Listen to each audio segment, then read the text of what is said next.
ponerlos a todos en silencio. Para darle la bienvenida, le pido a Bernardo y a Carlos que liberen su micrófono. Esta es nuestra sesión número 179. Eh, Gracias por participar de nuestra sesión. Gracias también a Bernardo y a Carlos por su gentileza en aceptar esta invitación tan a última hora, tras haber tenido que cancelar la tertulia con el doctor de la calle.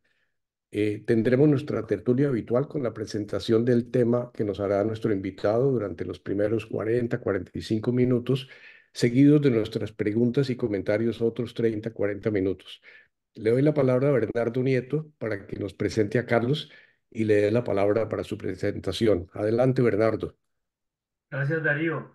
Mientras Carlos prende la cámara para que podamos verle el rostro, les cuento que con Carlos nos reencontramos en la Junta Directiva de San Bartolomé, de los padres de familia de San Bartolomé, cuando nosotros y ellos tenían los hijos en el colegio. Y ahí se tomaban decisiones muy interesantes, pero yo veía una persona muy interesante, muy activa, pero no sabía que era estudiante jesuita, o que había sido estudiante jesuita. Carlos más adelante se unió a los fervorosos asistentes, asiduos además, de los almuerzos en el Club del Comercio, que don Goyo, ¿dónde estaba don Goyo? Está por Coordinaba y ahí. organizaba. ¿Te acuerdas, Goyito? Ok, ahí pues con Carlos ya nos familiarizamos. Carlos pertenece a la generación de los jesuitas que actualmente tienen el comando de la Compañía de Jesús en Colombia. Por ejemplo, Vicente Durán es compañero de curso de él. Él es Vicente, el actual rector de la Javeriana en Cali, con el actual provincial también, etcétera. Y él mismo nos ha de contar un poco más de su experiencia, de su formación, ya lo vimos, además de lo que en la compañía recibió en formación de humanidades. Luego hizo la carrera completa de economista y en planificación económica se especializó. Y me encantaría que Carlos nos cuente muy brevemente qué fue lo que lo motivó a cambiar el rumbo completo de su actividad, porque ya con 30 y más años de experiencia profesional se decidió a hacer una maestría en historia en la Javeriana que de verdad ha marcado historia. Es quizás el único que ha recibido la distinción, no solo cum laude, sino al mérito javeriano por su tesis y por la forma como abordó la temática. Y ahora actualmente, pues, ha colaborado mucho en el Club Javier con diferentes conferencias. La de hoy es una de las muchas que nos ha dado y por la ocasión de que la película Oppenheimer está nominada a varios de los Óscares. Hombre, dije, ¿por qué no le digo a Carlos que si nos la comenta quién es este señor, etcétera? Y Carlos me dijo, claro que sí, pero además le puedo añadir algo más. ¿Qué fue lo que los jesuitas hicieron precisamente en Japón a raíz de la explosión de las dos bombas? Pues este es un poquito el perfil de Carlos, un gran amigo, una persona muy sencilla, muy querida entre nosotros y en el Club Javier. Bienvenido, Carlitos. Muchas gracias, muchas gracias. Bueno, entonces les cuento que no he podido subir la presentación, entonces para no perder tiempo se la voy a pasar a Bernardo. Ya se la pasé a Bernardo por WhatsApp para si él es tan amable y la, y la va pasando.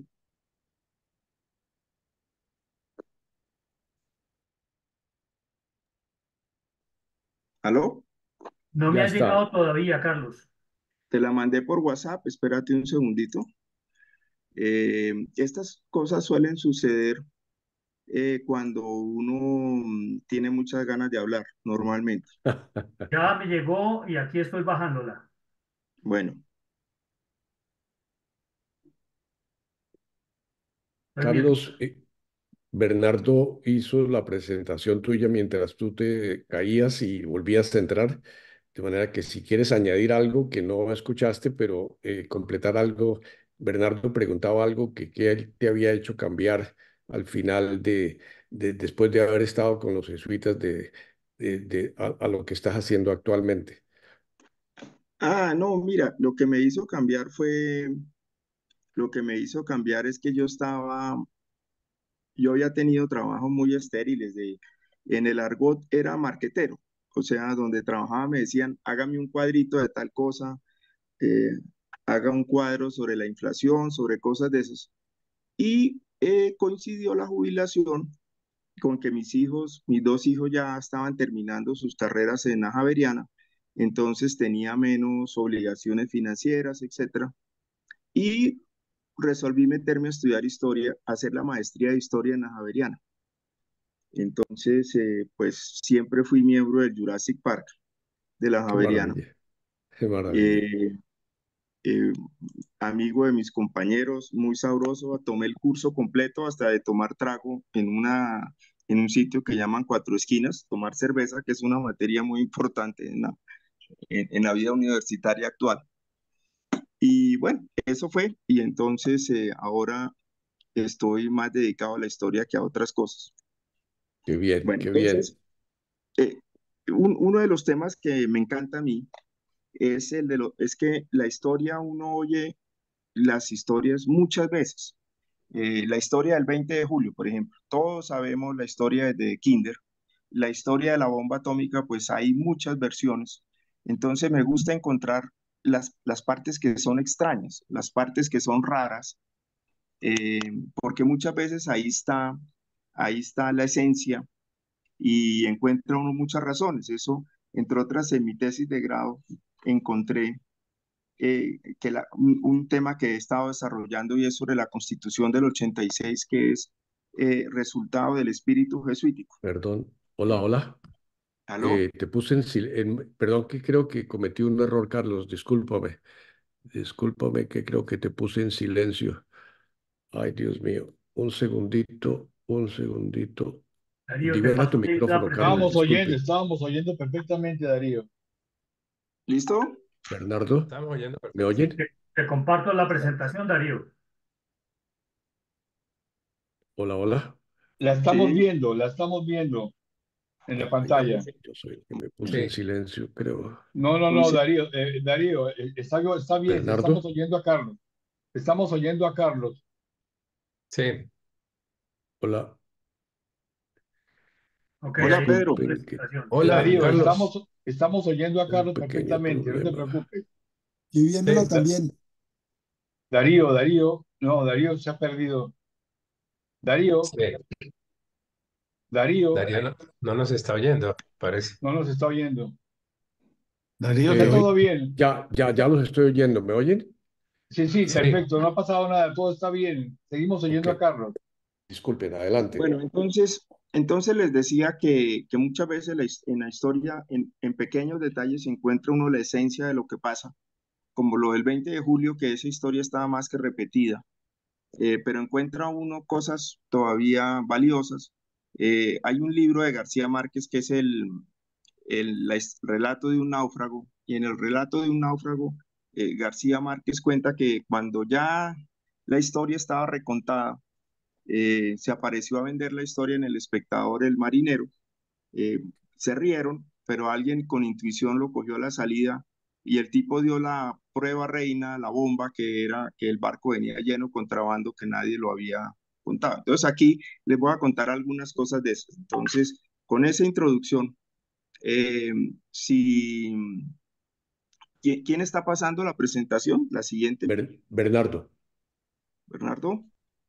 Bueno, el libro de Oppenheimer, que está a la izquierda, es un libro de una historia, de una investigación monumental de ese par de escritores, ya uno de ellos murió.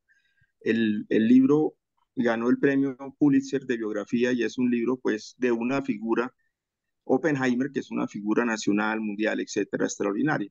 Y el director de la película pues hizo la película muy basada en el libro. La película está nominada a 13 Óscares, o sea, ahora el 10 de marzo creo que son los Óscares, pues esperamos que gane, los fanáticos de la película esperamos que gane varios Óscares. desde el mejor director, mejor película, mejor actor, etcétera. La película realmente vale la pena. Es muy interesante, se la recomiendo si no la han visto, pues ahora las películas son largas y pues, por ejemplo, otra de las películas nominadas, la de Scorsese, pues dura 3 horas y media, casi que toca ir con pañal para no pararse. Bueno, esta película dura 3 horas, se la recomiendo. Entonces, si quieres, sigue Bernardo. ¿Cuál película? ¿Cuál es? Pues Jaime.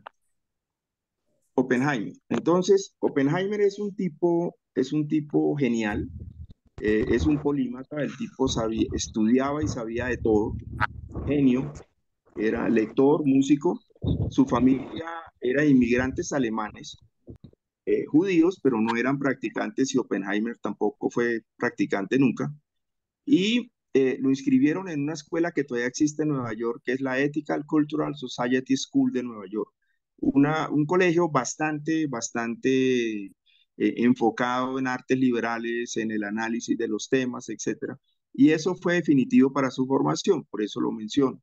Cuando salió del colegio entró a estudiar química en Harvard, pero lo que quería era física. En ese momento en Estados Unidos la física teórica estaba apenas en sus inicios, entonces había que ir a estudiar la Alemania a la Universidad de Gotinga. Y allá se graduó muy joven.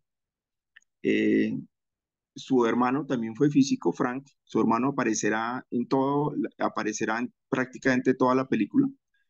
Se casó con una señora, pues como él, también una persona extraordinaria que era Kitty Oppenheimer, una bióloga, y tuvieron 2 hijos. Uno de los hijos está vivo, la hija se suicidó después, o sea, de pronto tanta genialidad produce unos desajustes curiosos, pero menciono que nació en Los Álamos, porque Los Álamos, que es lo que vamos a ver ahora, es una, Los Álamos es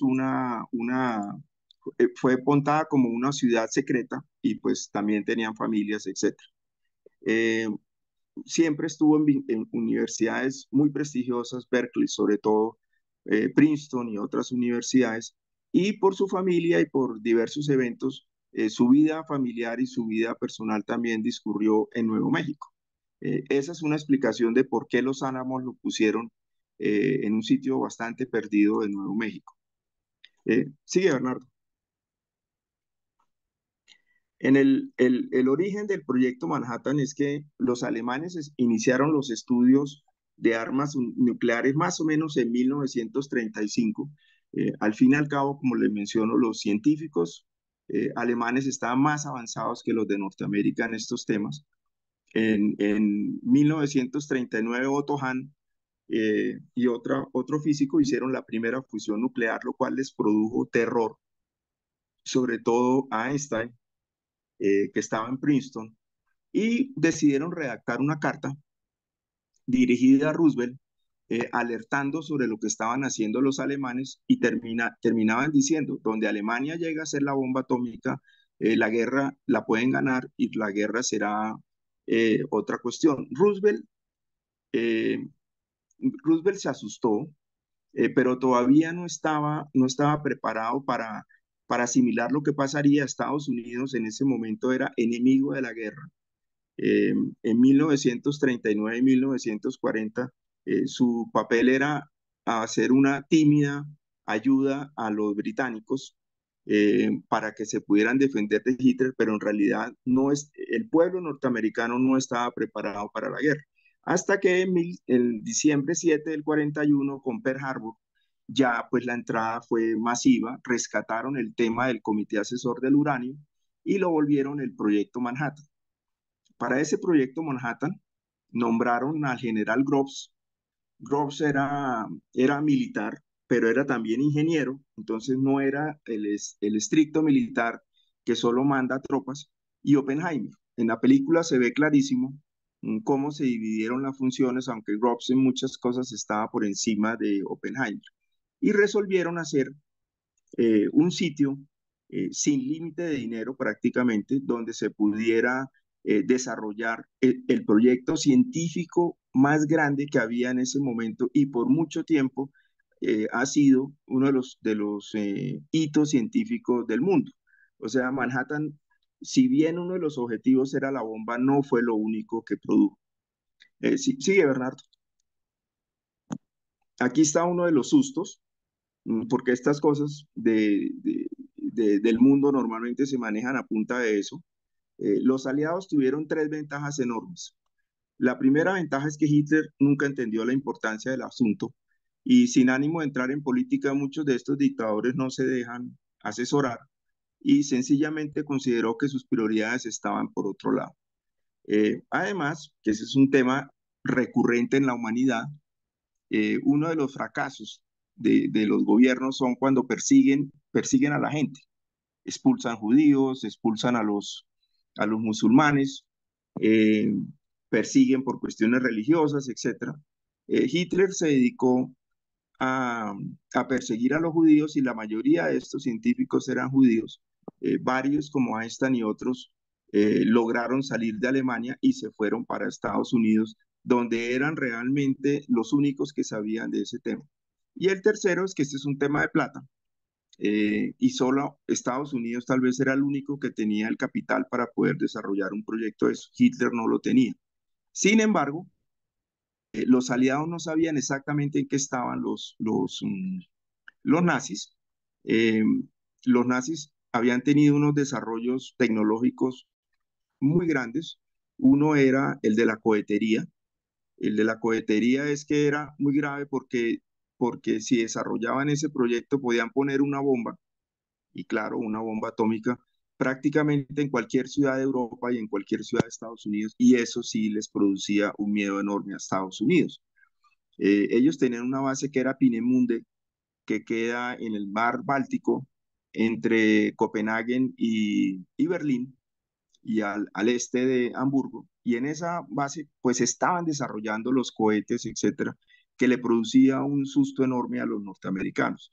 Los científicos norteamericanos, de hecho, cuando acabó la guerra, se olvidaron del pasado nazi de Werner von Braun y se lo llevaron a Estados Unidos e hicieron hasta lo imposible por destruir las fotos en que aparecía von Braun vestido de oficial nazi. Y lo lograron. Bueno, para ese momento, pues Italia no contaba. Italia era un país que se consideraba folclórico. Mussolini daba risa. Y sabían que los científicos italianos no tenían la capacidad de desarrollar una bomba. Sabían de buena fuente que los japoneses tampoco tenían un programa atómico, y los otros que pudieran tener un programa atómico en ese momento eran aliados.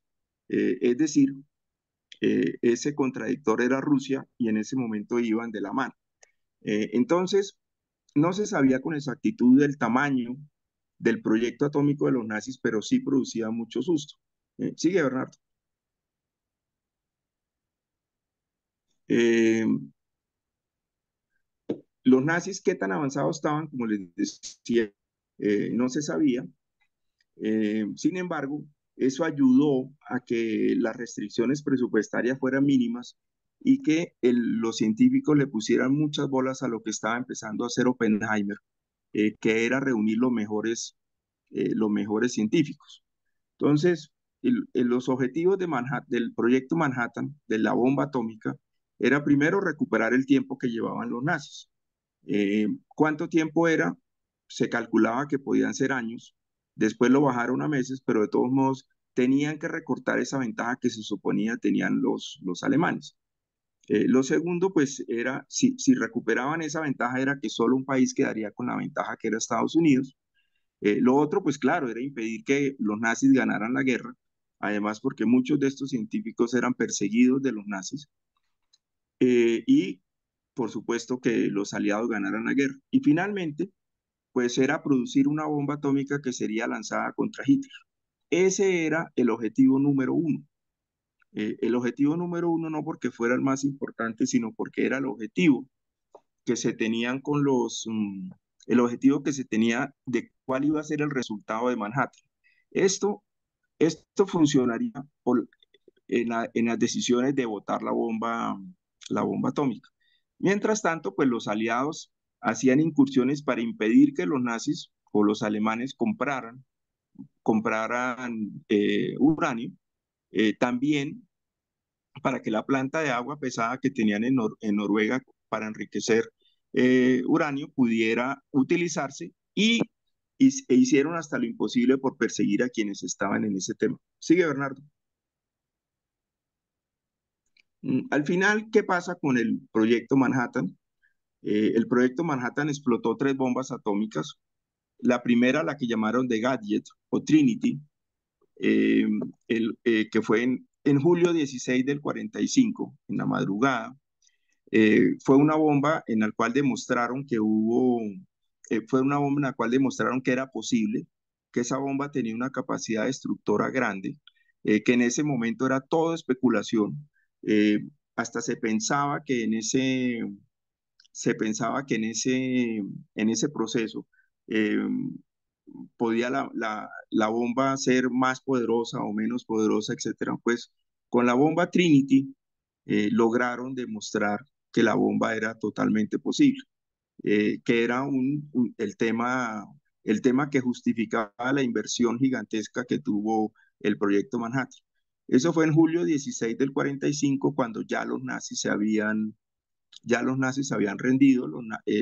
La rendición de Alemania eh, se, se firmó en mayo de 1945. Entonces ya se sabía que la bomba no se le iba a poder botar a los alemanes. Más aún, algunos militares alcanzaron a proponer que no se aceptara la rendición de Alemania para poder alcanzar a echarles la bomba. De todos modos, pues quedó comprobado eso con Trinity. En esa época no se suponía que, como el sitio estaba tan alejado en la mitad del desierto, no pasaría nada.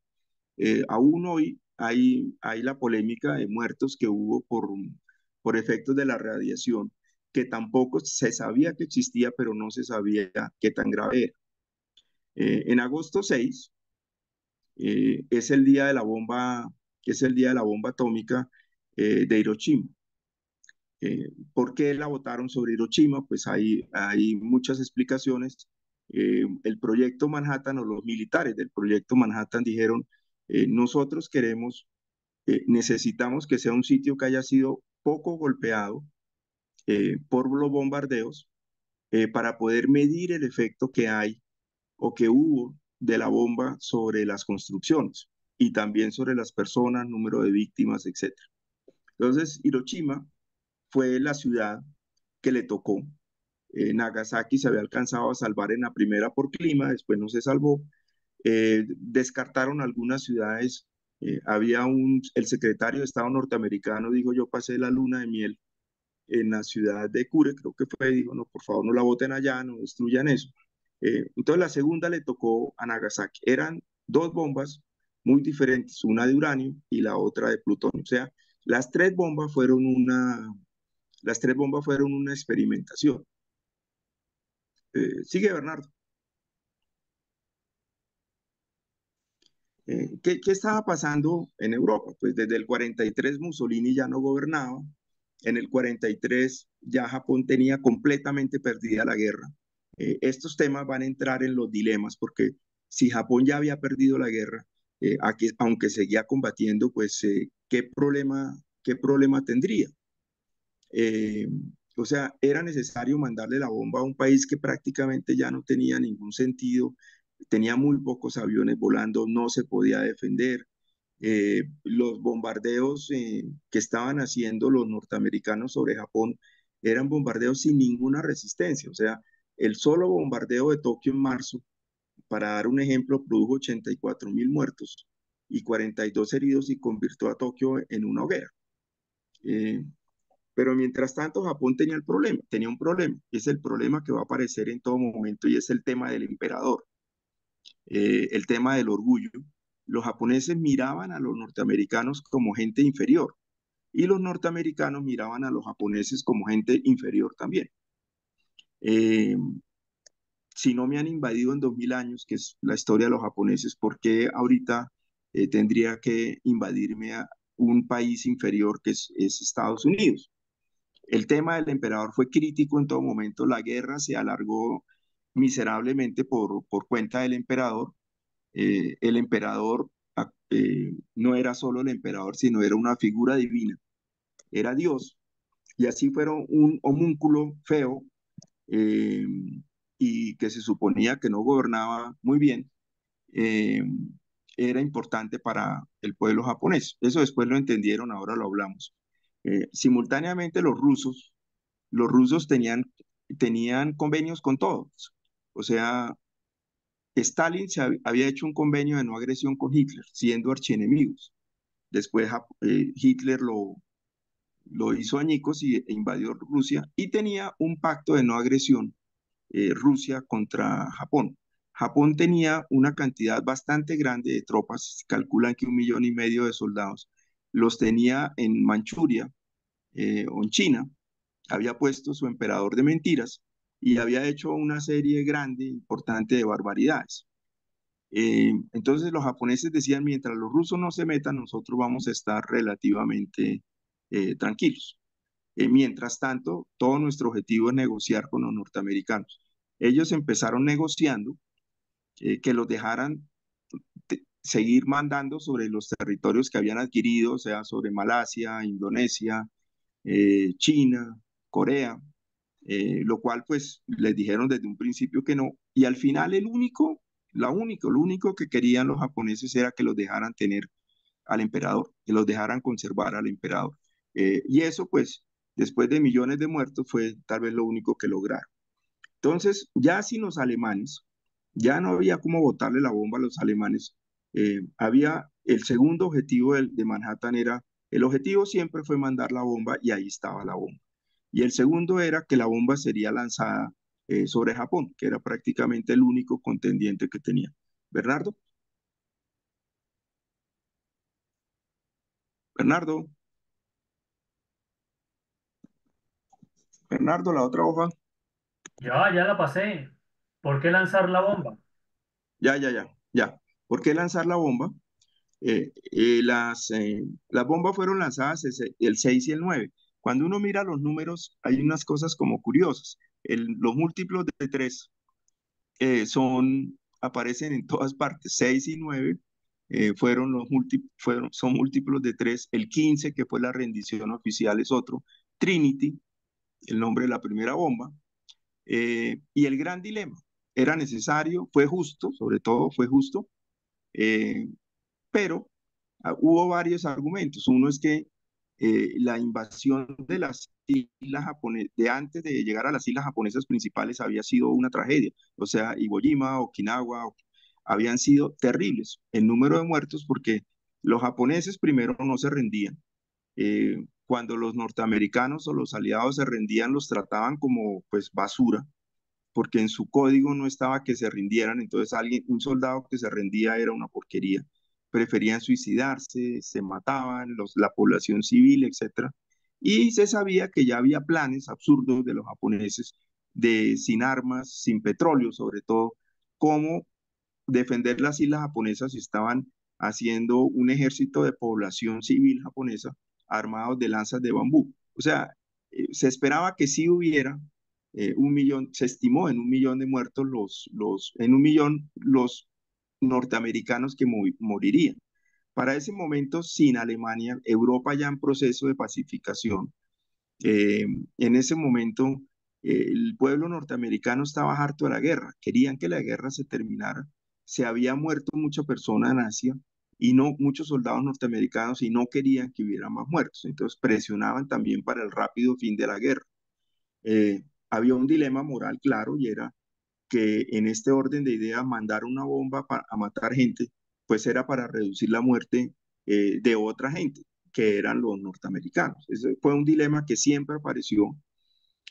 Lo otro es que después de haberle invertido semejante cantidad de dinero y de recursos al proyecto Manhattan, pues no se podían quedar con las bombas atómicas guardadas, cuando ya habían demostrado que que la bomba atómica ya funcionaba y que era factible. De hecho, eh, dicen que en el momento en que se acabó la guerra, había 12 bombas en proceso de fabricación y que la tercera bomba iría para Tokio. Eso pues, digamos, es especulación. Lo otro era que ya Churchill, sobre todo, y los norteamericanos estaban viendo que su enemigo no iba a ser el Japón, sino que a futuro iba a ser Stalin, ni siquiera Rusia, Stalin, iba a ser el tercer objetivo. Entonces, el primer objetivo Alemania, el segundo Japón y el tercero era mandarle la bomba al Japón y advertirle a la Unión Soviética que Estados Unidos tenía una bomba que se la podía echar a ellos. Es el inicio de la Guerra Fría. En plena reunión de Potsdam, que estaban repartiéndose ya al mundo, a- Truman le dijo a Stalin que los gringos tenían la bomba atómica y Stalin le dijo, sí, yo ya sé, porque tenía espías, etcétera. Estados Unidos, además, iba a ser el único país vencedor de la Segunda Guerra Mundial. El único que pudo ganar la guerra fue Estados Unidos. Estados Unidos realmente los ataques sobre su territorio fueron ínfimos. Están documentados de unos globos aerostáticos con bombas incendiarias que cayeron en Oklahoma, creo que fue, eh, y mataron unas poquitas personas, más la invasión en las islas Aleutianas, pero de resto, ellos no perdieron nada, su economía estaba en total vigor, pleno empleo, estaban produciendo porque el esfuerzo de guerra de los norteamericanos fue tan impresionante y si no es sino darse una vuelta por Colombia y ver los jeeps, los jeepados en el eje cafetero que se compraron como desecho de guerra, la famosa carabina M1, que fueron desechos de la guerra Corea, pero bueno, de la Segunda Guerra Mundial, todo eso, los aviones DC-3, etcétera, etcétera, los barcos, bueno. Estados Unidos iba a ser y era la potencia, pero iba a ser todavía la potencia más fuerte. A los franceses no les gusta este chiste malo. Cuando, cuando se quejan de los gringos y los gringos les contestan, pues gracias a nosotros no tuvieron que aprender español, tuvieron que aprender alemán, perdón. Eh, además, Churchill odiaba a De Gaulle y la venganza contra De Gaulle fue excluirlo de todo. Por eso en la reunión de Potsdam, en la reunión de Teherán, además, no aparece para nada Francia. De Gaulle para Hitler, Churchill era un tipo tan desagradable que no lo iba a dejar participar con los líderes ganadores.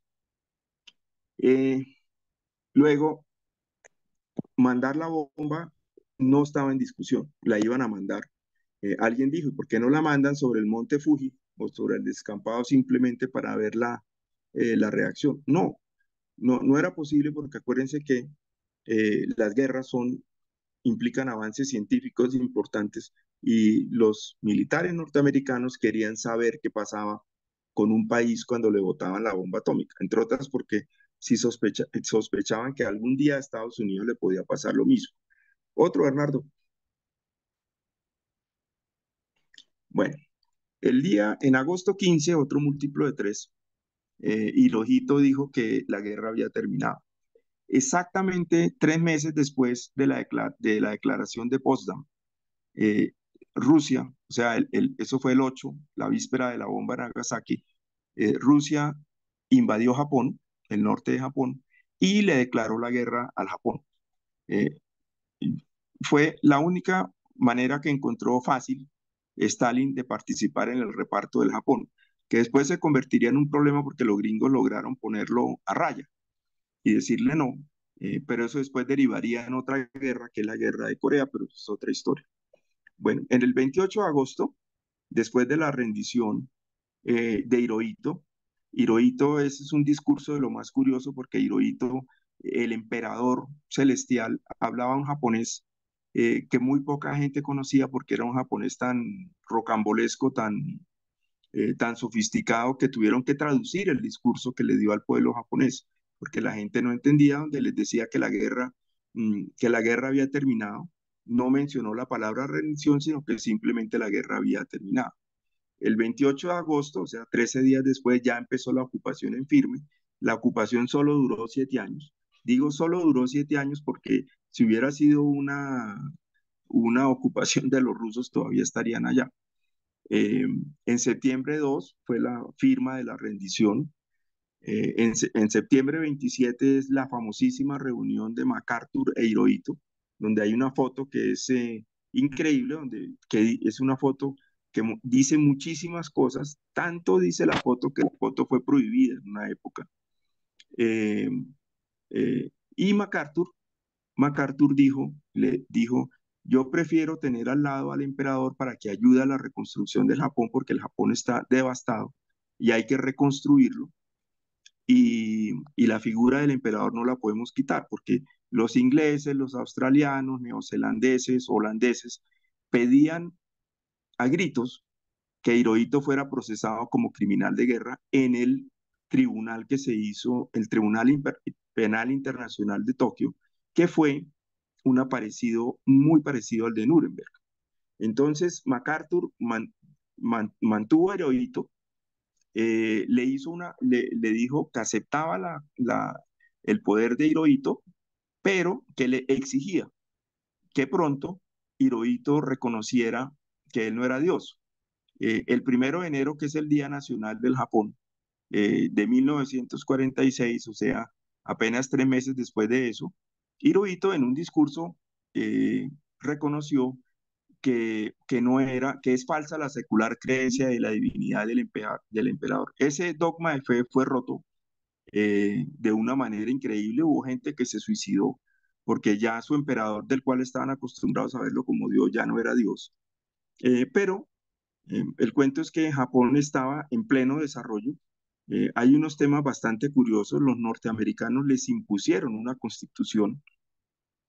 Esa constitución la aceptaron los japoneses, hicieron cambios mínimos y desde 1947, que creo que es la nueva constitución del Japón, no la han reformado. O sea, aprendieron a vivir con eso sin problema. Solo un comentario es cuántas veces se ha reformado la constitución. En julio de 1946, el Distrito de Ingenieros de Manhattan hizo un informe sobre la destrucción de lo que había pasado en las dos ciudades, Hiroshima y Nagasaki. Entonces hubo una investigación muy exhaustiva de cómo había reaccionado el concreto, cómo había reaccionado el metal, cómo habían sido los fuegos en una ciudad que prácticamente era de papel y bambú, las casas, qué había pasado con el agua, qué había pasado con la infraestructura, pero no se hizo una investigación exhaustiva de la misma profundidad con los efectos de la población, los efectos sobre la población. Más adelante lo vemos. Sigue, Bernardo. Los bombarderos, aquí vienen toda una serie de temas, vienen una serie de chismes, de cosas que me llaman mucho la atención, se las comparto. Eh, y tienen basados en una de las fortalezas más grandes de la cultura de las iglesias eh, católica y judías, de los dos, y es la culpa. O sea, para expiar la culpa y demás, pues se decía que los capitanes de los dos aviones, los tripulación de los dos aviones se habían arrepentido. Eso nunca pasó, no es cierto.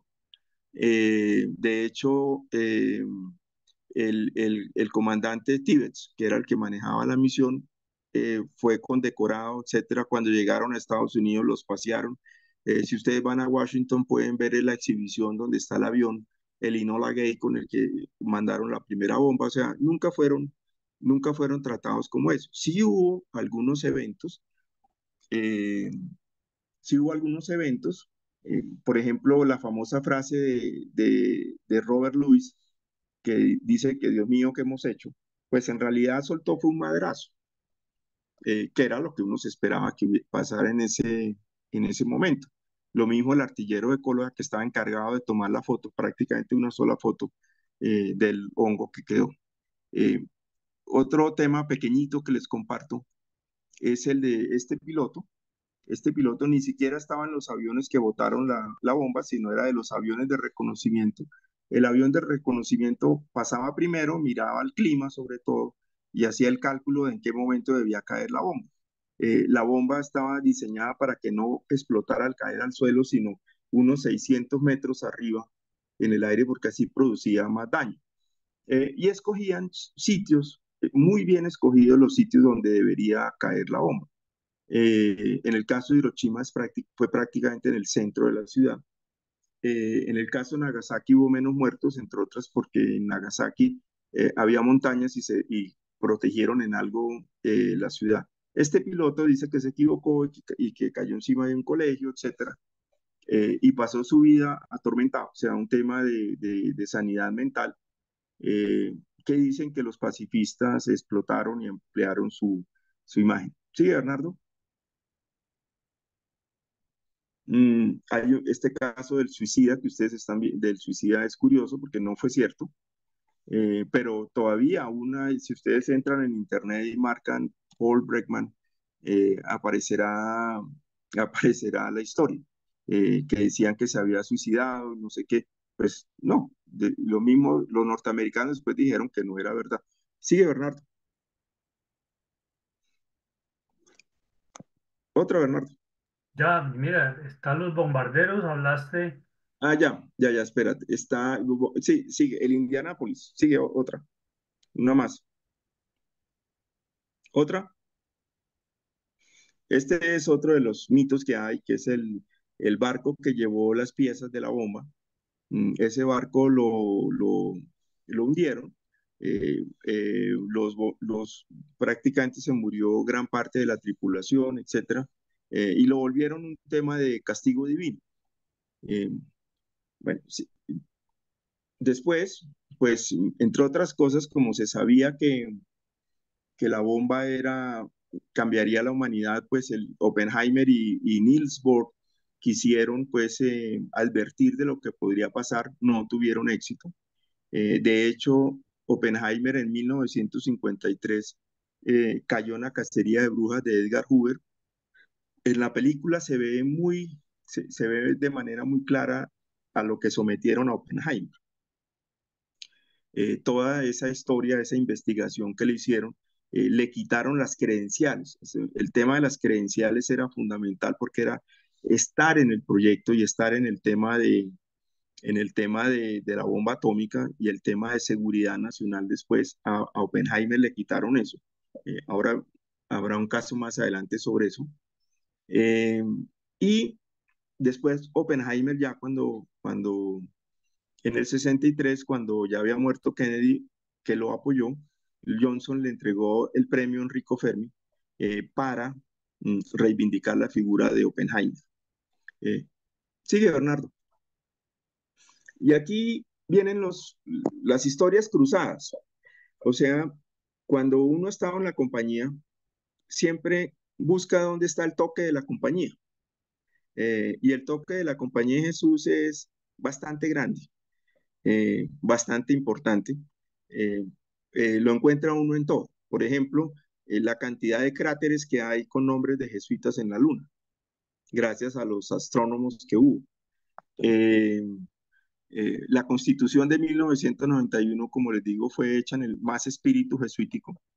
Y aquí en este caso traigo tres historias que son, empiezo por esto. Como les decía, el tema el tema de lo que había pasado con la gente en la bomba fue poco estudiado y muy ocultado, porque cuando los norteamericanos llegaron y hicieron sus investigaciones, el distrito militar, el distrito de ingenieros de Manhattan, pues nadie llora por los ladrillos, de pronto por el arte y esas cosas, pero porque ladrillos o las barras de hierro, etcétera, pues no. Y por las personas sí, entonces empezaron a ocultar la información. De hecho, fueron una cantidad importante de médicos norteamericanos a ver los efectos de la radiación, de lo que estaba pasando en la población. Este libro, Hiroshima, de John Hersey, es un clásico. Se lo recomiendo cuando lo puedan leer. Se lo recomiendo porque es un libro desgarrador. Ese libro de Hiroshima, sigue Bernardo, sigue la otra. Este es un periodista, Hiroshima es un periodista del New Yorker, y el New Yorker lo mandó a él allá a que mirara el tema y el tipo lo desgarró las historias de lo que contaban los sobrevivientes. Entonces su libro Hiroshima es un libro sobre 6 personajes. Mm, Esos 6 personajes eran Ikabuchas. Ikabuchas fue para los sobrevivientes de la bomba de Hiroshima y de Nagasaki. Una tragedia que vino después es que nadie los quería, ni quería meterse con él porque al principio se pensaba que la radiación podía ser prendediza, o sea, una enfermedad transmisible. por los hijos.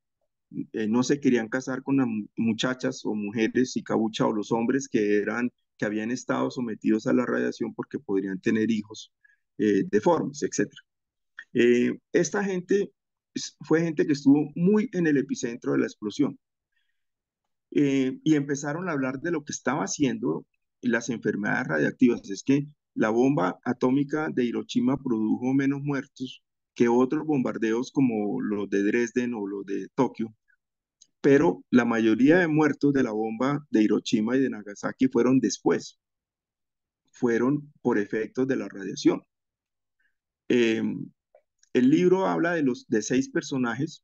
Nakamura, que es una viuda, eh, es desgarrador su testimonio porque además de viuda, sola, etcétera, le toca durísimo, nadie se quiere meter con ella. Una secretaria de 20 años que la deja el novio por ser Icabucha.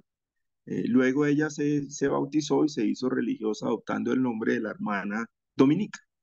Creo que era monja dominica, si no estoy mal. Bueno, eh, Terofumi Sasaki, un médico, Fuji, otro médico. Eh, Inicialmente esto es una tragedia. En los años 50 algunos norteamericanos empezaron a hacer planes de apoyo. Por ejemplo, un norteamericano famoso de Oklahoma construyó un barrio para, un barrio para las víctimas de la bomba. Algunos médicos hicieron contactos con médicos en Estados Unidos y en Japón para llevar a pacientes, sobre todo mujeres, para que fueran reconstruidas, digámoslo así, con cirugía plástica en Estados Unidos. Era expiación, reconciliación, bueno, lo que sea. Solo en el año 56, increíble, los japoneses empezaron a ayudar a los sobrevivientes. Antes no ayudaron para prácticamente nada. Las ayudas eran insignificantes y después sí ya, entre otras, la presión internacional los obligó a hacer planes más completos. Sigue, Bernardo. ¿Otra? Esa. Y aquí está un pastor metodista que también es sobreviviente. La mayoría pasaron de 60 años y llegamos a los jesuitas alemanes.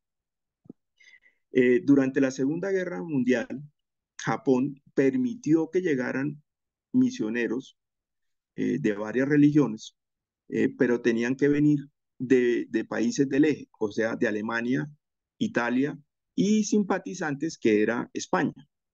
En el caso de los alemanes, en el caso de los jesuitas tenían una base muy importante que era el sur del Japón, donde está Hiroshima y Nagasaki, que son zonas católicas, zonas con más católicas donde la población católica en ese país es muy pequeña.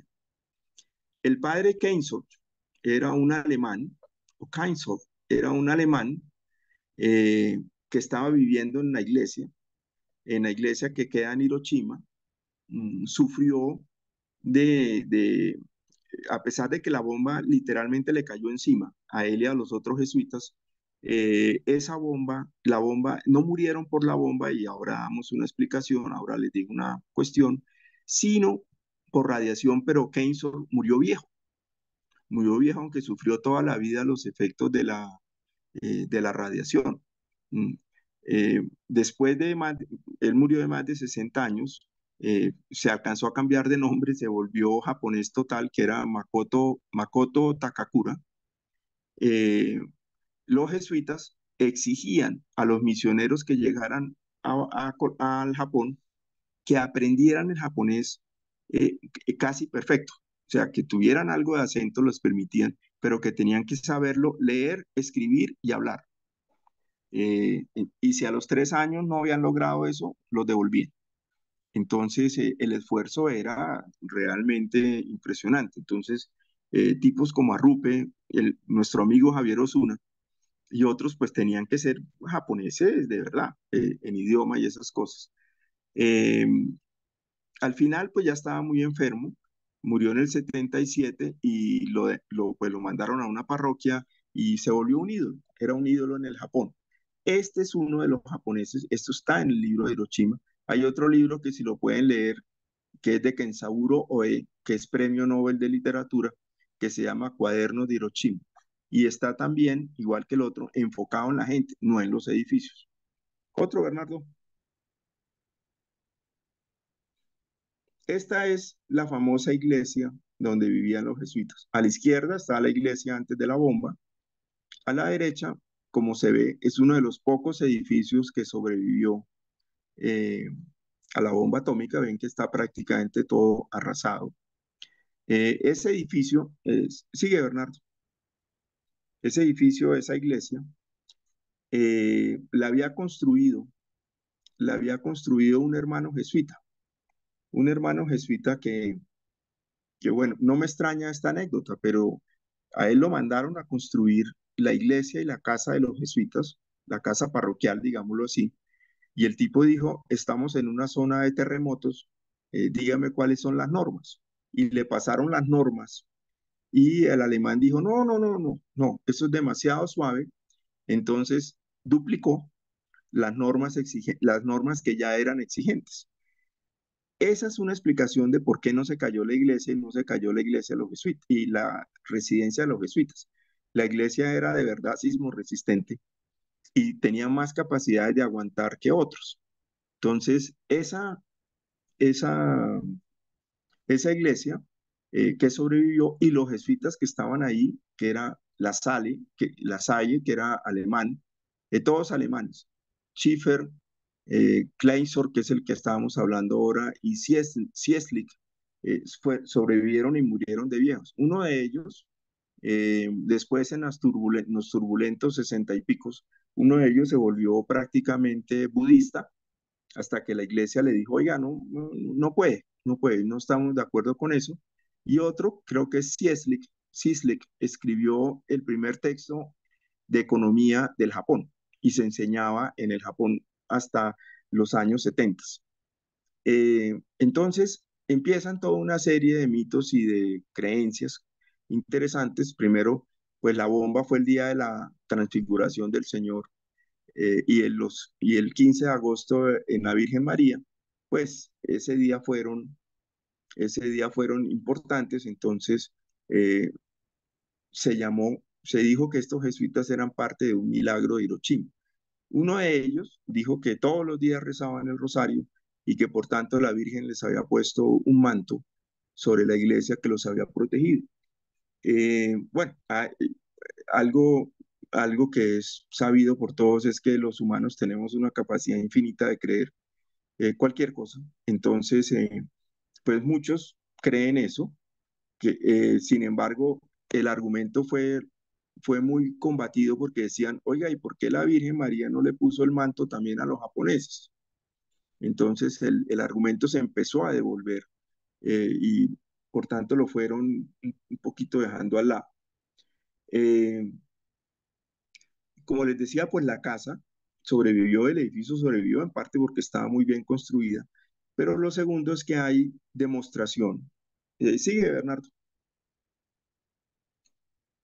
Hay demostración de que gente que vivía y que estaba en el, en el remolino, en el centro del remolino que produjo la bomba, se salvaron. Porque el remolino inicialmente digámoslo, entre comillas, espantó la radiación y espantó sobre todo los efectos de fuego de la bomba. Entonces no fueron los únicos que sobrevivieron. Sí es posible que hubiera habido sobrevivencia. Bueno, otro de los famosísimos, es el padre de Pedro Arrupe. Arrupe, español, por eso lo admitieron, porque si bien España no era el eje, era simpatizante de los nazis y de los italianos, eh, Arrupe había sido un experto en persecuciones porque lo habían sacado de España y estuvo deambulando por Holanda y por Bélgica, donde hizo sus estudios, se ordenó sacerdote, lo mandaron a Estados Unidos a que aprendiera inglés y después llegó al Japón. Hay una anécdota, es que los japoneses primero investigaron a Rupe porque pensaban que era espía y luego los norteamericanos lo interrogaron por lo mismo, lo volvieron a investigar por lo mismo. Arrupe había estudiado medicina, entonces sabía de eso, no era médico, digamos, la cultura, la tradición dice que era, digamos, era casi médico, pero lo suficiente para organizar que el noviciado que quedaba en Nagatsuka, o sea, a unos 6 kilómetros de Hiroshima, y que no había sufrido porque quedaba en las montañas, Arrupe organizó a la gente para que fuera a, a Hiroshima y trajera heridos que atendieron en el noviciado. Hoy el edificio de Nagatsuka es monumento nacional del Japón y es sitio turístico. Va mucha gente, además porque Arrupe mm, tuvo una fama que pues en este ambiente que conocemos pues sobra todo lo que digamos. Eh, Después fue provincial, fue general de la compañía, tuvo que renunciar por enfermedad. Creo que Arrupe estuvo en Colombia consiguiendo platica y hablando sobre Hiroshima y también estuvo en la famosa conferencia de Medellín. Entre otras, cuando yo estaba en el noviciado tuve la fortuna de oírlo en el noviciado. O sea, le digo a mis hijos que de pronto con algo de suerte logre decirle a mis nietos que, bueno, si llegan, puedo decirle a mis nietos que le di la mano a un santo. Eh, pero Arrupe fue, pues, está ahorita en proceso de canonización, etcétera, no sé cómo va eso. Bernardo, el otro. Este, este es un personaje absolutamente curioso. Me lo encontré por accidente. Yo creo que poca gente sabe de este hallazgo, entonces se los comparto. Es un personaje curiosísimo, muy jesuítico, eh, y empecemos a contarle la historia. Sigue, ahí está. Michael Delisle Lyons, SJ, que murió a los 73 años, era norteamericano del norte de Estados Unidos. Eh, de los últimos materiales que se necesitaba recoger para la bomba atómica era, hacer el detonador de la bomba atómica era un mineral bastante, que no es muy común, que es el berilo. Una oficina que había creado Roosevelt para que consiguiera materiales en todo el mundo. Eso, entre otras, es una razón por la cual los norteamericanos ganaron la guerra, porque es que tenían la capacidad de reunir todo lo que necesitaron. Eh, le recomendó, le recomendó a alguien que si estaba buscando minerales, hablara con Lyons. Lyons era, Lyons era y le puso esta recomendación en el correo, le dijo, es infatigable, ese tipo trabaja lo que sea, conoce la India perfecto y sus gentes, y ha estado 17 años en sus pueblos, conoce las lenguas nativas y obtiene información que yo dudo pueda ser obtenida por cualquier otro en India, incluyendo los británicos. O sea, el tipo era el personaje que estaban buscando. Al final, en uno de los libros que consulté, hay esta frase, que sí, que la, la pieza final de la bomba atómica fue suministrada.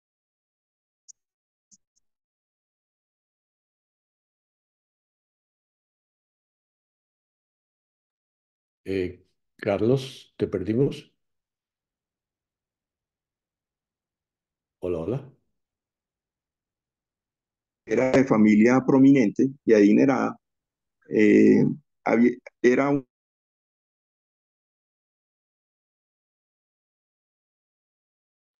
No te estamos oyendo, Carlos.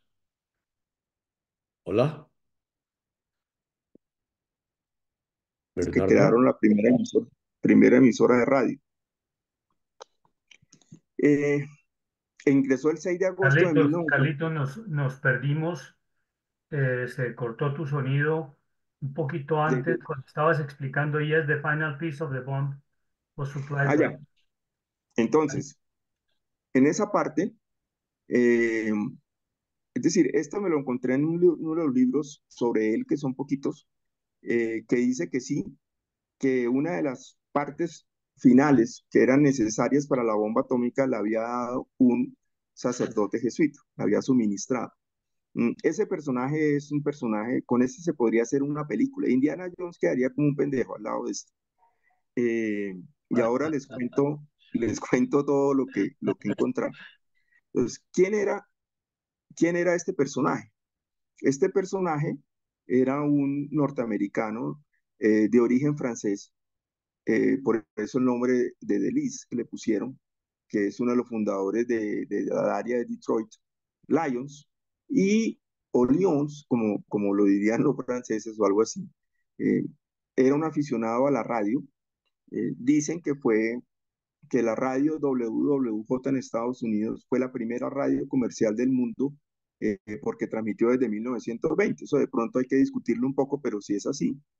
Él no solo fue, no solo fue uno de los que inspiró el tema, sino que fue de los que ayudó a construir los equipos necesarios para poder transmitir. El 6 de agosto de 1922 está en interrogación porque el 6 de agosto fue la explosión de la bomba de Hiroshima. Ingresó al noviciado de la compañía en Florissant, en Missouri. Allá entró este personaje que tenía 21 años, que ya había realizado algunos estudios, trabajo, etcétera. Lo mandaron a estudiar en Saint Louis University. Esa es una universidad de los jesuitas, muy respetada, muy referenciada, sobre todo en un tema que es en geología. Hay un padre jesuita que en paz descanse, que es uno de los geólogos más reconocidos, que es Jesús Emilio Ramírez, creo que se llamaba. Jesús Emilio Ramírez estudió en esa universidad. El día que ustedes quieran conocer la lista de terremotos que ha habido en Colombia, hasta un poco antes de la muerte de él, que no me acuerdo cuándo fue, escribió un libro completo sobre eso, el padre Jesús Emilio. Bueno, los jesuitas por alguna razón siempre han estado metidos en esos temas de terremotos y de cosas.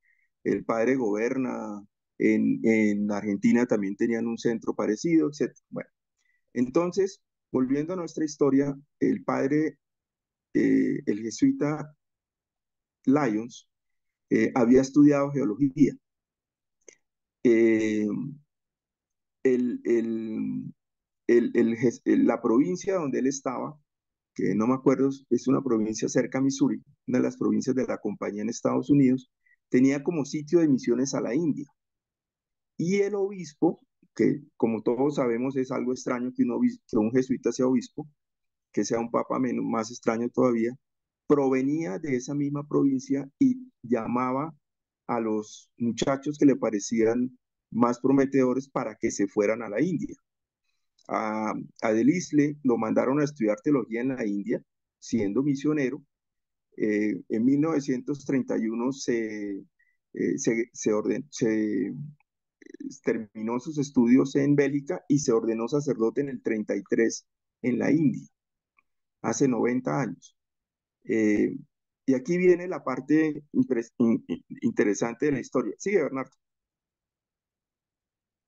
Ya tiene la nueva. Ya.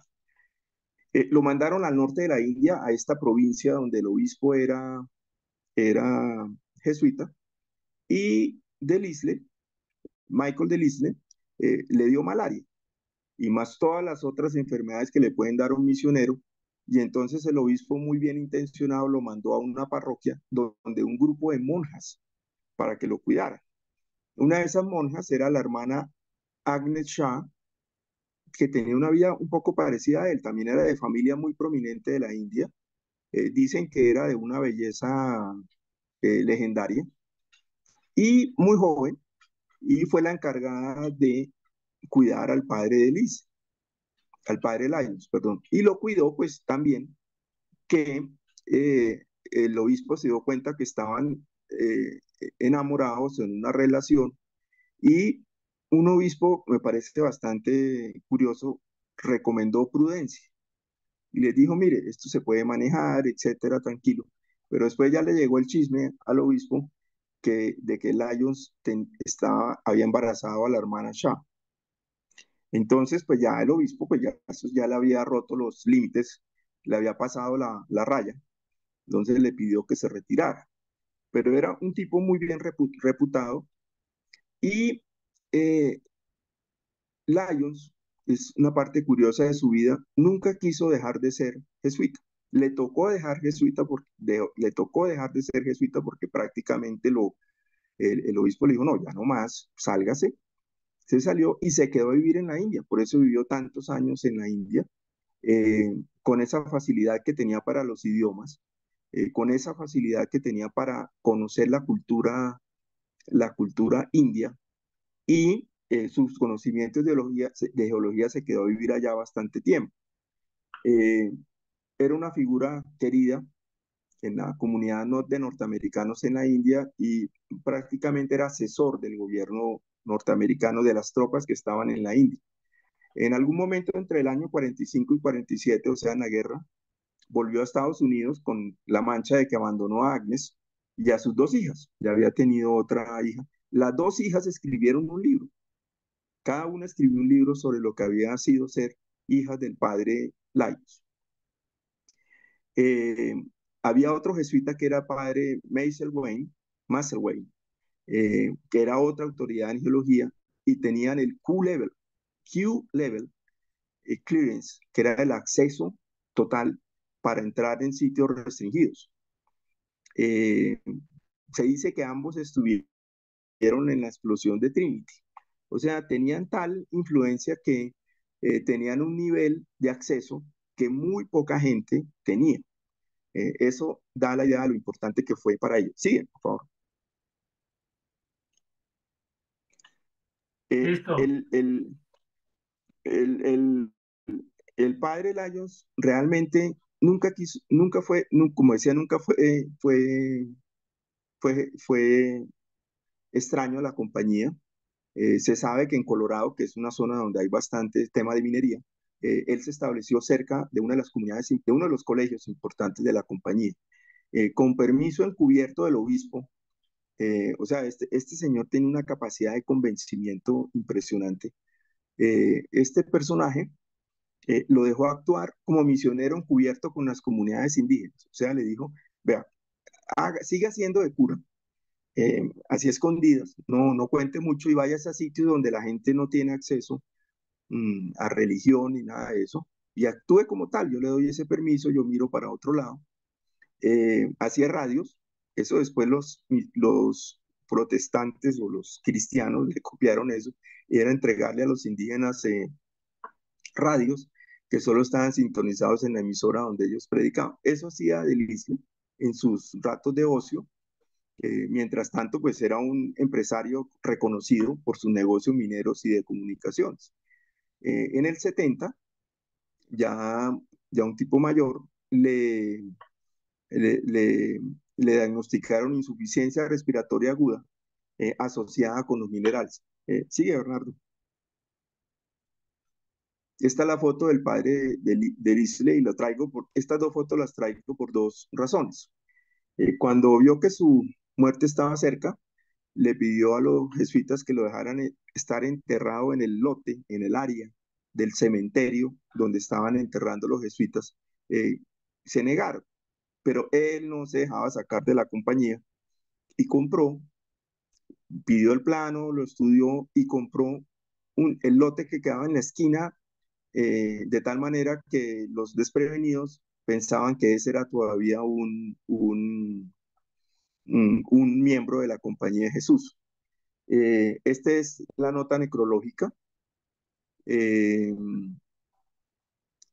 no es un accidente, aparece como Reverend Father Michael Delisle Laios. No aparece con el SJ, pero sí aparece como si fuera un reverendo o un padre. En Estados Unidos no es un tema relevante porque reverend puede ser cualquier pastor, y aparece como eso. Esta es la lápida. Si ustedes ven las letras de la Compañía de Jesús, el IHS, es como si fuera miembro de la Compañía de Jesús. Pone sacerdos.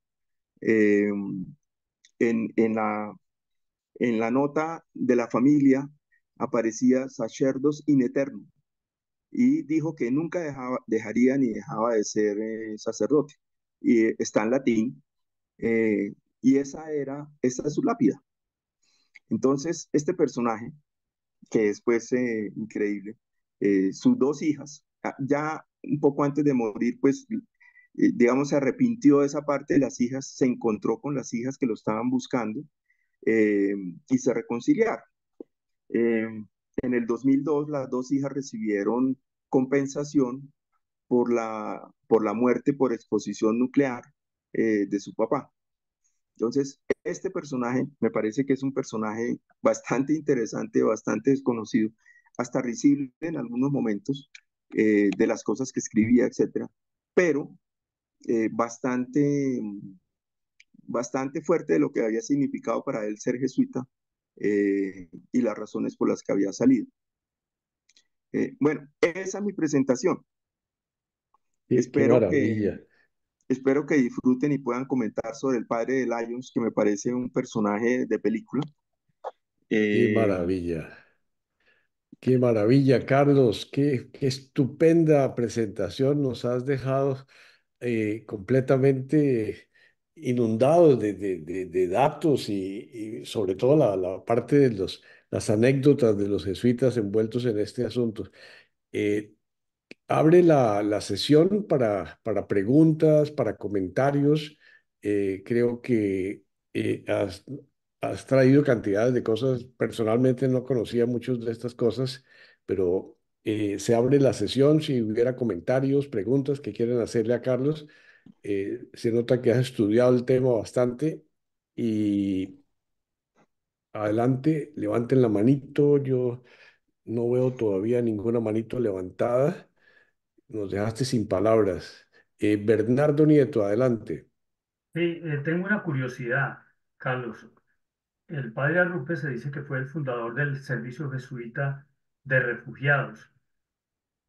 ¿Piensas tú que esta experiencia de Japón y de su cercanía con las víctimas de las bombas afectó o incidió en la decisión de él más adelante cuando fue general de fundar esto?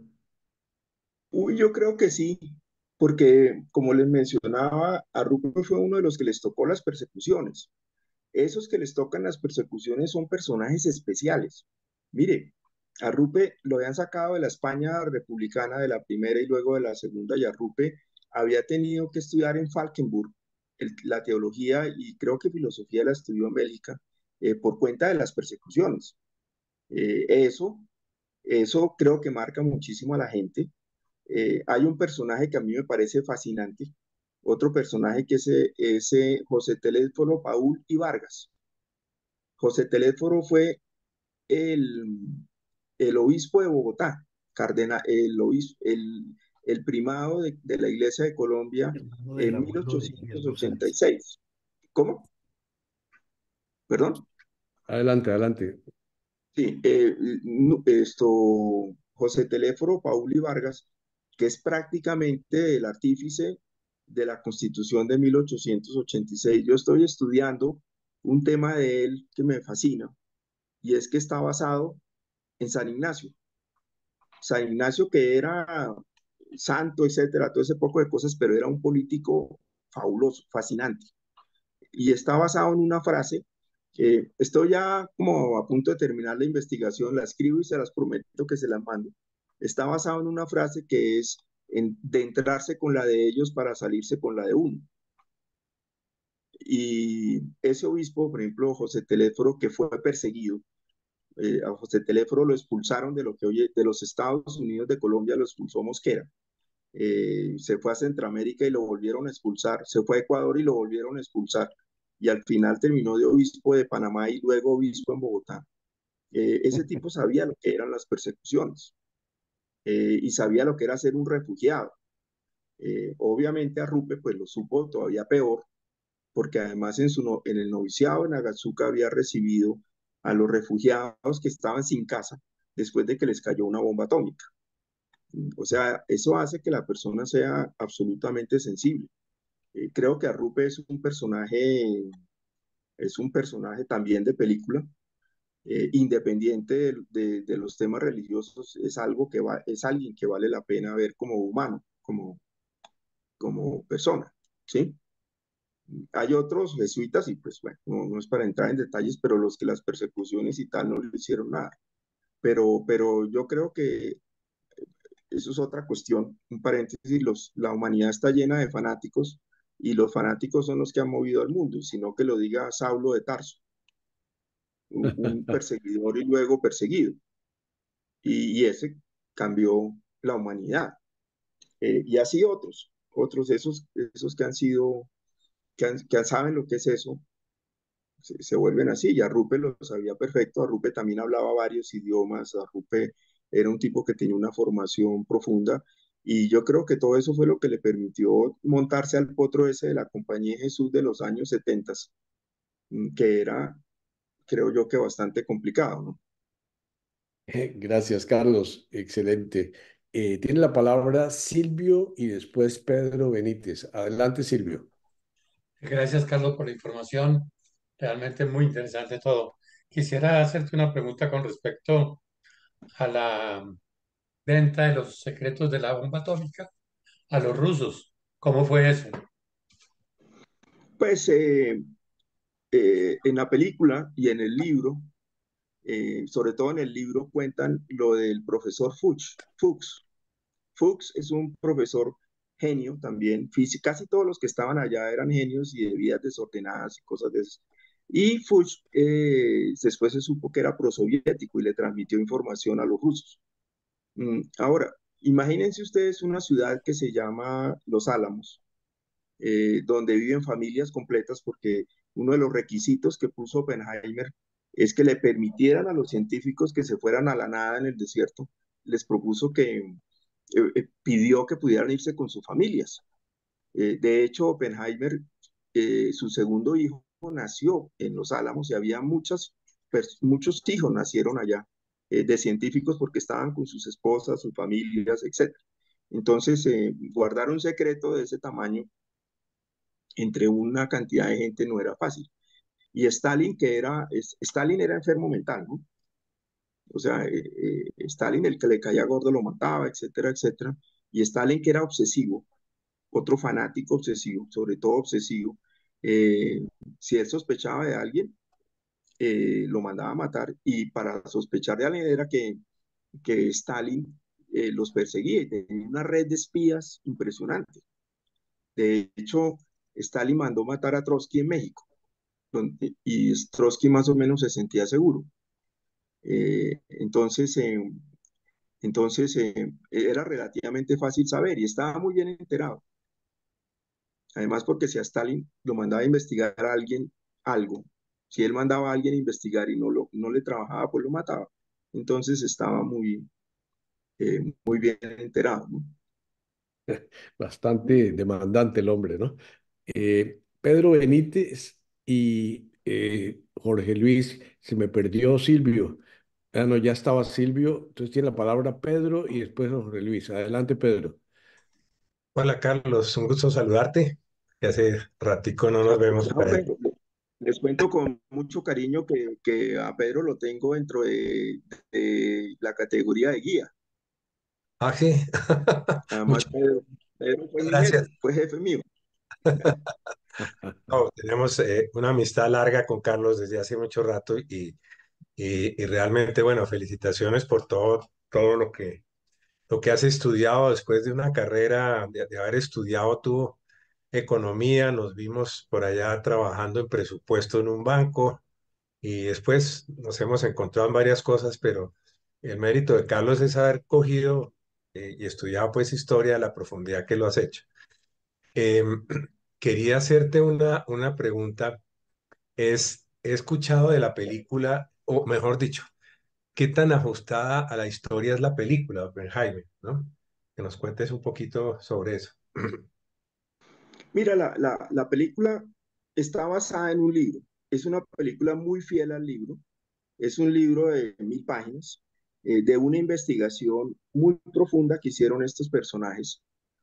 La película buscaron, levantaron fuentes, miraron, consultaron con gente. Eh, la película está, la película está nominada a 13 Oscars. Dentro de los 13 Oscars está la película, director, el actor principal que es Cillian Murphy, ojalá se gane la estatuilla, se la merece. El actor de reparto, la actriz de reparto, pero no está nominada la actriz principal, la mujer. y no está nominada porque no hay mujeres. Y en eso el libro es tremendamente fiel. Este es un tema de hombres. De hecho, la señora de Oppenheimer, que es una doctora, es una berraca también, pues prácticamente no participa en mayor cosa, siendo muy buena, y otras mujeres también. De hecho, si Oppenheimer es el papá de la bomba atómica, hay una alemana que es la mamá de la bomba atómica, que en la historia está muy poco comentada. Pero la película que está basada en el libro es bastante exacta a la realidad. La película, pero sobre todo el libro, hay una parte muy harta y es la persecución de Edgar Hoover a, de Edgar Hoover a Oppenheimer. Edgar Hoover es un personaje absolutamente poderoso. Su poder está basado en que a cada presidente de Estados Unidos le tenía una carpeta de pecados. Entonces, cuando hablaban de sacar a Hoover, pues Hoover les recordaba que tenía una carpeta muy exacta, muy llena de detalles, y por eso no lo hacían. Entonces, Hoover, perdón el comentario que voy a hacer, Hoover era un marica homofóbico y entonces siendo homosexual perseguía a los homosexuales de manera miserable y perseguía sin restricción a las familias, a las mujeres, sobre todo las mujeres. Y entonces la película lo cuenta. O sea, también desmitifica un poco a Oppenheimer porque Oppenheimer no era un santo. Y una de las cosas más humillantes que lo muestra la película es que el comité del Senado que lo hizo, lo llamó a indagatoria, digámoslo así, lo hizo confesar una infidelidad teniendo a la esposa al lado. Y eso era Hoover, ¿sí? De esa persecución es terrible. Al final la película pues no ahonda en lo que pasó con Oppenheimer después de eso, que prácticamente se quedó sin empleo, lo botaban de las universidades, el hermano nunca más pudo volver a dar clases, a la esposa también la persiguieron, y al final Oppenheimer y su esposa compraron una pequeña finca en las Islas Vírgenes norteamericanas.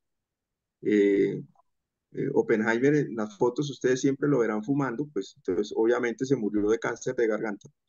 Entonces, Oppenheimer, al final, pues ya la figura se reivindica, la película reivindica la figura de Oppenheimer, ¿no? Entonces, para contestar, yo creo que es bastante pegado a la realidad, siempre quedan muchos detalles. Hay detalles que pueden ser importantes, por ejemplo,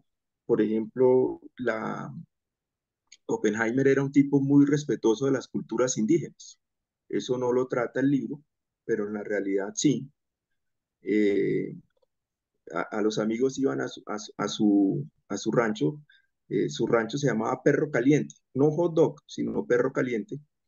Y algunos amigos los montaban a caballo y los ponía a cabalgar con él un día completo.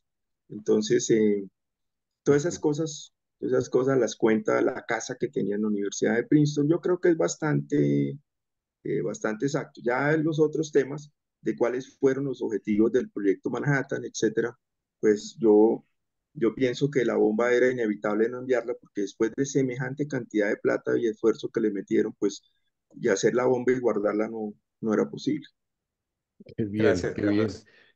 Gracias. Jorge Luis Puerta, después William. Adelante, Jorge Luis. Muchas gracias, Carlos. Tengo una curiosidad. Nos has hablado de los jesuitas después de la bomba. ¿Cuál fue la actitud de los jesuitas a nivel mundial frente al proyecto Manhattan y frente a la disyuntiva o a la disyuntiva ética de lanzar o no la bomba antes del lanzamiento de la bomba? ¿Tienes alguna información sobre eso? Sí, es facilísimo. Como era secreto, nadie sabía. Entonces, sí, así suena de simple, pero realmente sí había jesuitas que sabían porque había las universidades jesuitas de Estados Unidos sabían que algo estaba pasando. No los jesuitas, sino en las universidades jesuitas porque había ciencia, tecnología. Saint Louis, que era una universidad muy fuerte en geología. En el tema político se comentaba muchísimo en Georgetown. Hay pruebas de eso, pero realmente la respuesta es sin buscar sin buscar mucho, es que realmente no se sabía bien qué era la bomba atómica. Solo los científicos que estaban ahí sabían del poder destructor de la bomba. Después, después después de que explotó la bomba, sí, claro, los jesuitas hicieron campañas fuertes para evitar que volviera a haber una bomba atómica, ¿no? Pero en general antes de la bomba no es mucho lo que sabía la gente o lo que se podían oponer esos científicos, tipo Einstein, Niels Bohr, Enrico Fermi, que estaban ahí, sí podían oponerse porque sabían de qué estaban hablando. Además, pues un paréntesis, pues el Papa era Pío XII y pues Pío XII pues era un Papa, bueno, digamos que como amigo de los nazis, o bueno, por lo menos miraba para otro lado, y otros dirían estaba prisionero en el Vaticano. Pues cualquiera de las dos, la iglesia no tenía mucha participación en el tema. Gracias, Carlos. William Mejía, adelante. Hola Carlos, ¿cómo estás? Hola, William. Eh, Siendo tu interés en la historia de Colombia, me llama la atención qué te llevó a investigar sobre este tema, que además es bastante reciente. ¿De qué? ¿Qué? Perdona. ¿Sí? ¿Qué te llevó a investigar sobre este tema de una película que es bastante reciente? Ah, no, no, no, mira, lo de la película llegó. Había encontrado el tema de Hiroshima, lo encontré a través del libro de John Hersey, el de New Yorker, y pues eso es una tragedia. Yo les recomiendo que lo lean, es desgarrador. Y el libro de Kenzaburo Oe. Y empecé a investigar y a leer. En la Compañía de Jesús, además, yo me acuerdo que había un jesuita que vivía en la Javeriana, no me acuerdo cuál era, que tenía fichas de información, decía, hoy en el mundo hace no sé cuántos años pasó tal cosa y la Compañía de Jesús tal otra. Y algún día me habló de los jesuitas alemanes, de Arrupe, obviamente, y me empezó a llamar la atención. Además, cuando uno estaba en la compañía, como les decía al principio, uno como que trata de buscar el link entre los jesuitas porque están metidos en todo. Jesuita, la Compañía de Jesús ha estado metida en lo bueno, en lo malo, etcétera, etcétera, etcétera. ¿Sí? Y siempre se los encuentra uno en algún evento. Por ejemplo, dicen que las últimas fotografías del hundimiento del Titanic las tomó un jesuita. Sí, ahí está. Eh, Qué maravilla. ¿No? Y así encuentra uno una serie de cosas bastante curiosas. Y eso me llevó a leer y a leer y a leer. Y cuando me encontré el libro de Oppenheimer, pues me lo leí con mucha fruición y al poco tiempo salió eh, la película. Además, mis hijos vieron mi emoción y me invitaron a verla en IMAX o EMAX o Max, no sé cómo es que se llama, que solo hay IMAX. dos, IMAX, que solo hay dos teatros en Bogotá. Entonces me llevaron a ver la película, pues. Qué maravilla. Pues, pero esta es la razón, o sea, encuentras un hilo y lo vas tirando. Hay un hilo que me encanta a mí, que es el de la Constitución del 86 de los jesuitas. Es impresionante, sobre todo que el jesuita que realmente es el artífice de la Constitución del 86, aparece poco. El que más aparece es el que fue solo el amanuense, el escribiente, que es Miguel Antonio Caro, educado por los padres jesuitas. Carlos, mi pregunta, yo quería hacer una pregunta.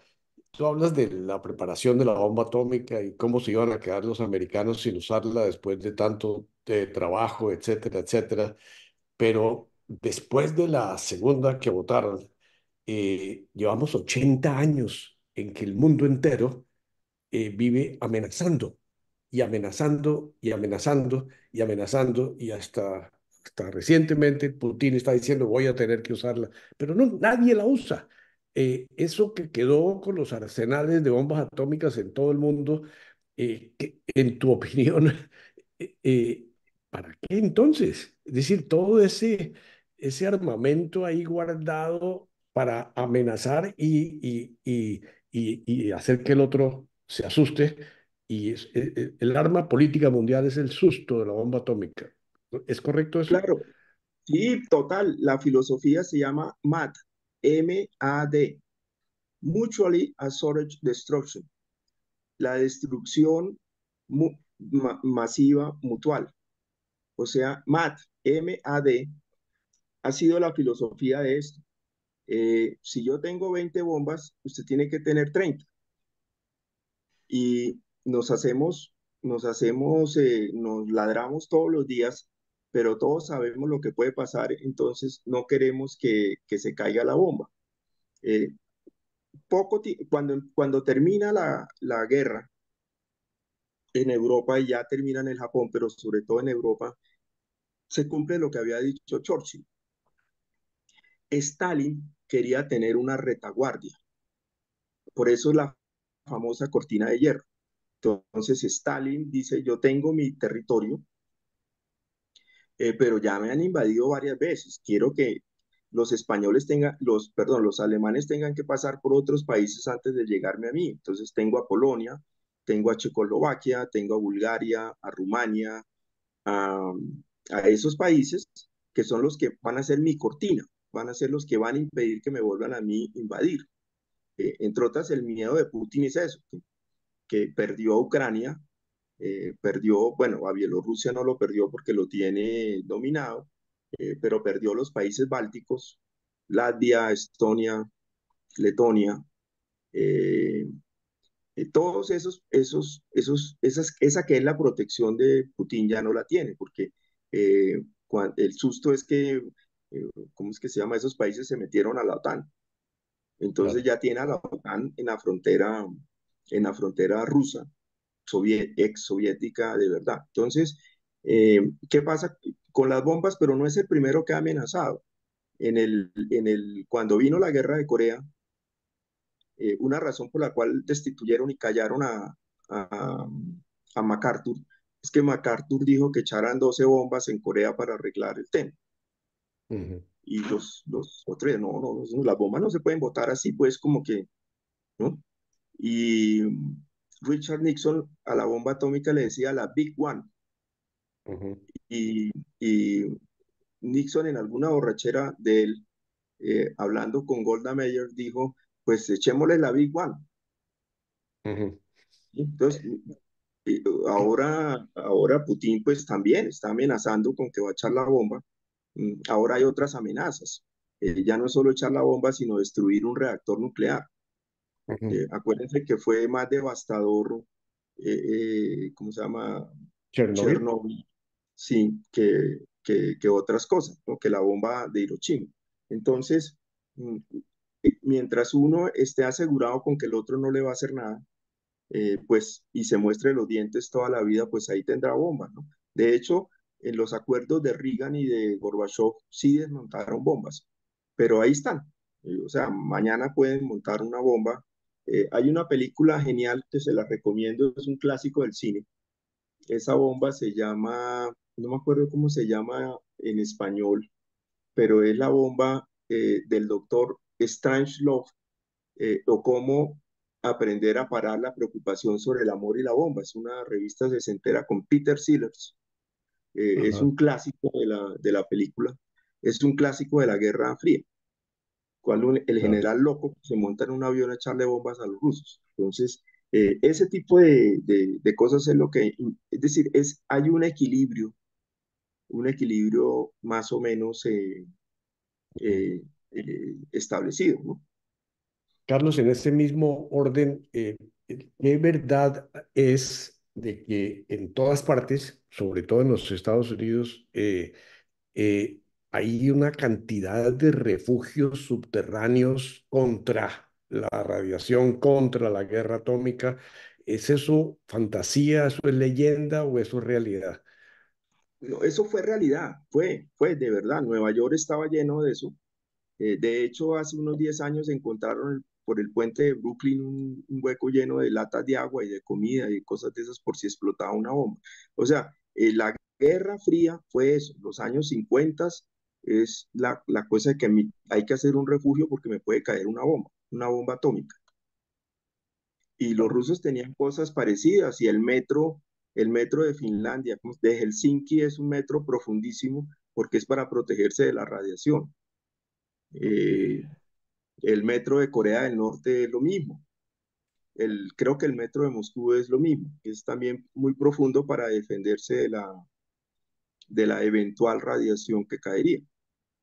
Pero Ok, de todo eso hubo de todo eso, y la humanidad se va a acabar, etcétera, etcétera. Eso no era raro. está bien. Rigoberto Reyes, adelante, libera tu micrófono, Rigo.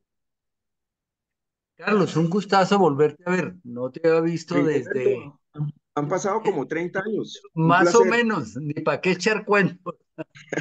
Pues muy interesante tu charla y en vista de lo metódico que has demostrado ser en tus investigaciones, sí, sí, Perdón, perdón, Rigoberto. Acuérdate que ah, los fanáticos movemos el mundo.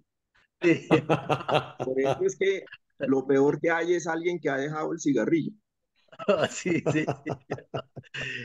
Sí, en vista de lo metódico que has sido y que nos has demostrado, si yo te preguntara, no obstante que tenemos papa jesuita, pero yo también he tenido la oportunidad aquí de ver tantos ex jesuitas y exalumnos que han tenido, que han jugado tantos papeles a nivel nacional y a nivel del país.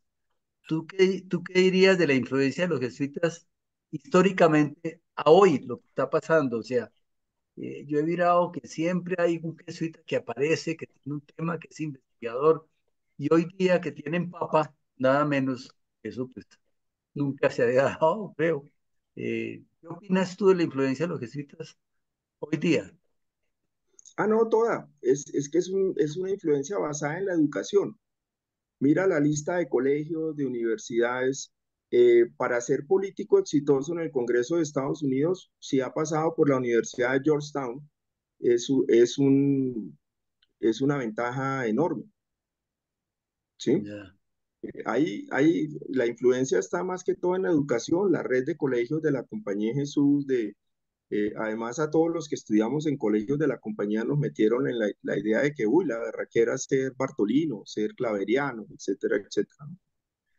Todo eso funciona, esa influencia es importantísima, esa influencia de la educación, de todo. Mira, además es que es una influencia curiosa. Te voy a dar un dato de Georgetown, que es una de las universidades más prestigiosas del mundo. Eh, la Universidad de la Política, Humanidades, etcétera, fue creada por los jesuitas cuando no existían. Eso te da una idea de lo importantes que son los jesuitas. O sea, Georgetown se fundó durante la supresión de la Compañía de Jesús por los jesuitas clandestinos, ¿no? Pero se fundó por los jesuitas. Entonces, eso te da una idea de la influencia eh, de la Compañía de Jesús, y es lo que estoy estudiando ahorita, que es la filosofía de San Ignacio. San Ignacio era un berraco, Eh, ¿sí? Y tenía claro la importancia de la educación. Alguna vez estuve en México y me contaba una persona que no fue jesuita ni nada, decía, oiga, usted que es amigo de los jesuitas, ¿cómo fueron de brutos de haber vendido el Colegio Patria de Ciudad de México? Entonces, que es como si hubieran aquí vendido el San Bartolomé o cosas así. Y le decía, sí, esas son cosas que pasaron, creo que ellos hasta se arrepintieron, pero en esa época en la compañía de dar esa pelea no les parecía tan extraño. Entonces, la educación, básicamente. Además, otra cosa es que la iglesia, con perdón de la iglesia, es que en la iglesia hay demasiada incultura. Los jesuitas no, porque además de los estudios de filosofía y teología, casi todos los jesuitas tienen una profesión. sí, Y se encuentra Eh, uno, el vicerrector de la Javeriana del Medio, es médico. Y hay un jesuita que es físico, doctor en física. O sea, hoy, esto es hoy, antes era más. A mí me gusta mucho la frase que le dicen a uno los campesinitos paisas, que dicen que es que ese tipo es tan creído, es muy creído porque cree que sabe más que la compañía de Jesús. Carlos, muy buena, aprovecho Carlos. Gracias. Aprovecho esa respuesta para hacerte la invitación formal a que estés con nosotros la semana entrante, que tendremos al general de los jesuitas como invitado. De manera que en esta tertulia, el padre Arturo Sosa, actual general, va a estar con nosotros y evidentemente estarás invitado a participar de eso. Ah, Tienes muchas que gracias. tener Sí. mucho cuidado porque te va a reenganchar. Sí. Pues si le hacen amnistía, y yo estoy esperando un día que hagan una amnistía al voto de castidad y de pronto lo pienso. Yo creo que somos bastante los que están en ese grupo que piensan lo mismo. Eh, ¿Alguna otra pregunta, queridos amigos? Ya hemos abusado ya suficientemente de Carlos. Carlos, nos has dado un baño de historia, de cultura, de información, de pasado jesuita. Creo que ha sido una tertulia súper agradable. Además, tienes la manera de contarlo de una manera tan sencilla y tan simple que creo que todos quedamos súper satisfechos. Bernardo, adelante. Solamente quería hacer un poquito de propaganda, Carlos, porque maneja unos temas increíbles que nos ha compartido en el Club Javier. Y ya que te tenemos acá, yo sí te saco el jugo. Aquí no te pagamos, pero te echamos flores sí, para que nos Muchas acompañes gracias. en otros temas. Muchas gracias. Acuérdense, San Ignacio gratis no hacía nada. Eso es muy jesuítico. Pero los que se salen sí cobran. Ah, claro, porque nos toca hacer mercado. Qué bien, Yo Pero le, yo Carlos. aprendí en la compañía dar gratis lo que gratis recibieron. Está buena, pero William. pero William, mira que yo hace poco hablando con el provincial de los jesuitas, que es medio compañero mío, o sea, él iba un poquito atrás, yo le decía la pobreza de los jesuitas es edificante, que las javerianas hacen un edificio diario. Qué barbaridad. Bueno, estupenda tertulia, Carlos. Gracias, Bernardo, por habernos conseguido tan tremendo presentador. Y gracias a todos por una tarde maravillosa y por una tertulia de primer nivel, Carlos. Gracias y de nuevo un saludo para todos. Nos vemos la semana entrante. Ah, perdón. Tengo que darles los avisos de rigor. Lo primero es que hay que llegar confesados, porque Arturo Sosa, si no, no charla. Sí, de manera, tenemos la semana entrante entonces, como les decía el padre Arturo Sosa, él nos ha enviado un documento, el equipo coordinador de estas tertulias ha trabajado muy fuertemente resumiendo las preguntas que todos o pues muchísimos han enviado y ya se le entregaron al padre general, Ferdi Mendoza, yo se las el equipo me las presentó, se las mandé a Ferdi y Ferdi ya se las entregó a él. Va a ver todas las preguntas y va a escoger en las cuales quiere conversarnos.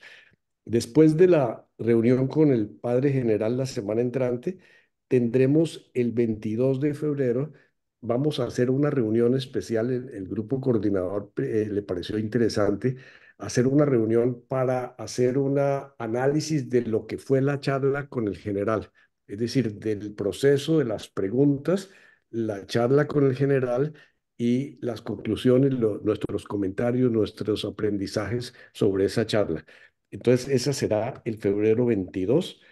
El 29 tendremos como invitada a Edna Bonilla, exsecretaria de Educación de Bogotá, para el tema Transformar la educación para cerrar brechas.